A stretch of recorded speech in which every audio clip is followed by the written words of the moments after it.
मायका और ससुराल, एक औरत की दर्द भरी कहानी। ससुराल में वो पहला सुबह आज भी याद है।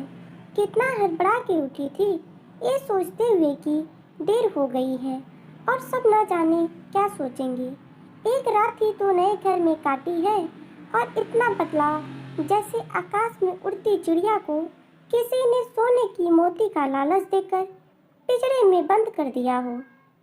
शुरू के कुछ दिन तो यूं ही गुजर गए। हम घूमने बाहर चले गए। जब वापस आए तो सासू माँ की आंखों में खुशी तो थी, लेकिन बस उनके बेटे के लिए ही दिखी मुझे। सोचा शायद नया रिश्ता है, नया घर है, एक दूसरे को समझने में देर लगेगी। लेकिन समय ने जल्दी ही एहसास करा दिया कि मैं यहाँ बहू हूँ। जैसे चाहूँ वैसे नहीं रह सकती। कुछ कायदा, कुछ मर्यादा है जिनका मुझे पालन करना होगा। धीरे धीरे बात करना, धीरे से हंसना, सबके खाने की बात खाना, ये सब आदतें जैसे अपने आप ही आ गई।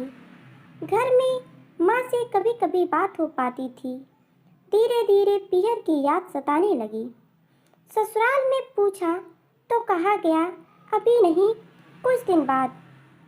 जिस पति ने कुछ दिन पहले ही मेरे माता पिता से एक कहा था कि पास ही तो है, कभी भी आ जाएगी, उनके भी सुर बदलते हुए थे। अब धीरे धीरे समझ आ रहा था कि शादी कोई खेल नहीं। इसमें सिर्फ घर नहीं बदलता, बल्कि आपका पूरा जीवन ही बदल जाता है। आप कभी भी उठ के अपने पीहर नहीं जा सकते, यहाँ तक कि कभी याद आए तो आपके पीहर वाले भी बिना पूछे नहीं आ सकते। पीहर का अलहदपन, वो बेवाक खसना, वो जूठे मुंह रसोई में कुछ भी छू लेना, जब मन चाहे तब सोना, उठना और नहाना, सब बस अब यादें ही रह जाती हैं।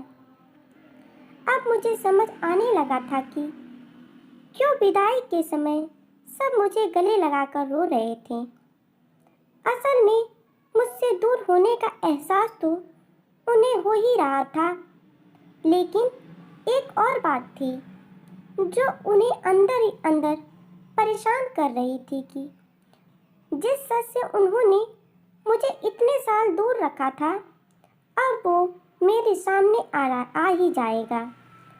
पापा का यूं झूठ कि मेरी बेटी नहीं बेटा है, अब और दिन नहीं छुप पाएगा। उनके सबसे बड़ी चिंता ये थी, अब उनका ये बेटा जिसे कभी बेटी होने का एहसास नहीं कराया था, जीवन के इतने बड़े सच को कैसे स्वीकार करेगी। माँ की चिंता थी कि उनकी बेटी ने कभी एक गिलास पानी नहीं उठाया तो इतनी बड़ी जिम्मेदारी कैसे उठाएगी। सब इस विदाई और मेरे पराये होने का मर्म जानते थे, सिवाय मेरे। इसीलिए सब ऐसे रो रहे थे जैसे मैं डोली में नहीं, अर्थी में जा रही हूँ। आज मुझे समझ आ गया कि उनका रोना गलत नहीं था। हमारे समाज का नियम ही ये है, एक बार बेटी डोली में विदा हुई तो फिर बस वो मेहमान ही होती है घर की। फिर कोई चाहे कितना ही क्यों ना कह ले कि ये घर आज भी उसका है, सच तो ये है कि अब वो कभी भी यूं ही अपने घर, जिसे मायका कहते हैं, नहीं आ सकती।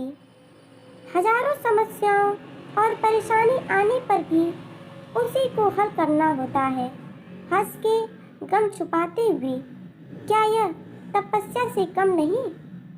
अनजान जगह को सुधार कर अच्छा बनने का काम करना, क्या कहेंगे आप? अगर वीडियो अच्छी लगी हो तो लाइक, शेयर एंड चैनल को सब्सक्राइब जरूर करें और अपनी राय कमेंट में शेयर करें। धन्यवाद।